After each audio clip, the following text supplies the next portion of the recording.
महायुतीकडून पण आम्हाला विचारणा होत आहे आणि महाविकास आघाडीकडून पण आम्हाला विचारणा होत आहे.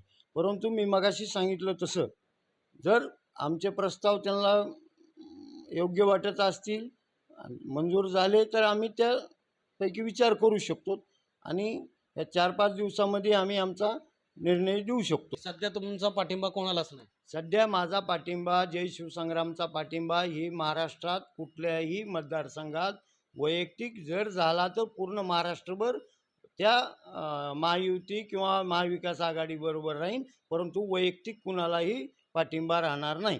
खरं तर लोकसभा निवडणुकीची रंगत आता दिवसेंदिवस वाढत चाललेली आहे. बीड लोकसभेमध्ये देखील मोठ्या प्रमाणात ही उत्सुकता आता ह्या मतदाराची वाढत चाललेली आहे. एकीकडं पंकजा मुंडे जिल्हा पिंजून काढताना पाहायला मिळतात, दुसरीकडं बजरंग सोनवणे देखील जिल्हा पिंजून काढताना पाहायला मिळतात. मात्र तिसरीकडं शिवसंग्रामच्या